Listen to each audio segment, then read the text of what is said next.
माई news. ये जो sector 20 में गिरफ्तारी हुई है, किस प्रकार से ये लोग ठगी किया करते अभी थे? से कुछ दिन पहले इसी तरह का एक गैंग ठगी करने वाला, बेसिकली नौकरी के नाम पर ठगी करने वाला गैंग था वो, जिसको हम लोगों ने सेक्टर 3 से पकड़ा था और उन लोगों से पूछताछ की गई थी। उन लोगों के पूछताछ के क्रम में हम लोगों ने इस तरह के काम करने वाले कुछ और लोगों का पता चला था। उसी छानबीन में हमारी टीम लगी हुई थी।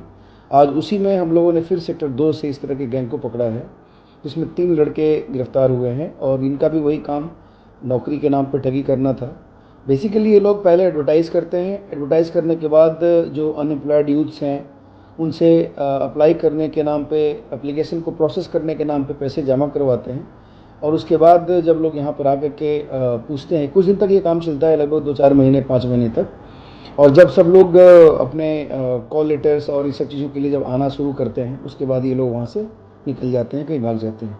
तो इस तरह का ये एक नौकरी के नाम पे फर्जीवाड़ा कर रहे थे। तीनों को अरेस्ट किया गया है और इन लोगों से जो कागजात हैं वो बरामद हुए हैं, कुछ सिम कार्ड वगैरह बरामद हुए हैं, फ़ोन्स वगैरह बरामद हुए हैं और बाकी और भी इस तरह के लोग यहाँ काम कर रहे हैं, इसका पता चला है। हम लोग इस पर काम कर रहे हैं। सर, जैसे लॉकडाउन में तो सारी चीज़ें बंद थी, तो क्या अनलॉक में इन लोगों ने ये काम तेज किया या पहले से एक्टिविटी चल रही थी? इनकी एक्टिविटी पहले से चल रही थी, मतलब लॉकडाउन से पहले से चल रही थी, लेकिन इधर आकर के जब अनएम्प्लॉयड जो लोग इनके यहाँ अप्लाई किए थे, जिनके पैसे इन लोगों ने ले करके उनको कहीं एम्प्लॉयमेंट नहीं दिया था, या चूँकि एम्प्लॉयमेंट तो दे ही नहीं सकते थे, जब उन लोगों ने खोजबीन शुरू की तब उनके द्वारा हम लोगों को बताया गया और हम लोगों ने एक्ट करते हुए इनको हम लोगों ने अरेस्ट किया।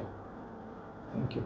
सर, ये जो सेक्टर 20 में गिरफ्तारी हुई है, किस प्रकार से ये लोग ठगी किया करते अभी थे? से कुछ दिन पहले इसी तरह का एक गैंग ठगी करने वाला, बेसिकली नौकरी के नाम पर ठगी करने वाला गैंग था वो, जिसको हम लोगों ने सेक्टर 3 से पकड़ा था और उन लोगों से पूछताछ की गई थी। उन लोगों के पूछताछ के क्रम में हम लोगों ने इस तरह के काम करने वाले कुछ और लोगों का पता चला था। उसी छानबीन में हमारी टीम लगी हुई थी। आज उसी में हम लोगों ने फिर सेक्टर 2 से इस तरह के गैंग को पकड़ा है, जिसमें 3 लड़के गिरफ्तार हुए हैं और इनका भी वही काम नौकरी के नाम पर ठगी करना था।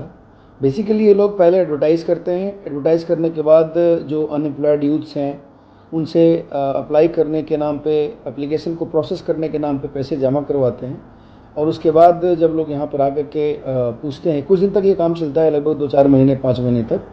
और जब सब लोग अपने कॉल लेटर्स और इन सब चीज़ों के लिए जब आना शुरू करते हैं, उसके बाद ये लोग वहाँ से निकल जाते हैं, कहीं भाग जाते हैं। तो इस तरह का ये एक नौकरी के नाम पे फर्जीवाड़ा कर रहे थे। तीनों को अरेस्ट किया गया है और इन लोगों से जो कागजात हैं वो बरामद हुए हैं, कुछ सिम कार्ड वगैरह बरामद हुए हैं, फ़ोन्स वगैरह बरामद हुए हैं और बाकी और भी इस तरह के लोग यहाँ काम कर रहे हैं, इसका पता चला है। हम लोग उस पर काम कर रहे हैं। सर, जैसे लॉकडाउन में तो सारी चीज़ें बंद थी, तो क्या अनलॉक में इन लोगों ने ये काम तेज किया या पहले से एक्टिविटी चल रही थी? इनकी एक्टिविटी पहले से चल रही थी, मतलब लॉकडाउन से पहले से चल रही थी, लेकिन इधर आकर के जब अनएम्प्लॉयड जो लोग इनके यहाँ अप्लाई किए थे, जिनके पैसे इन लोगों ने ले करके उनको कहीं एम्प्लॉयमेंट नहीं दिया था, या चूँकि एम्प्लॉयमेंट तो दे ही नहीं सकते थे, जब उन लोगों ने खोजबीन शुरू की तब उनके द्वारा हम लोगों को बताया गया और हम लोगों ने एक्ट करते हुए इनको हम लोगों ने अरेस्ट किया।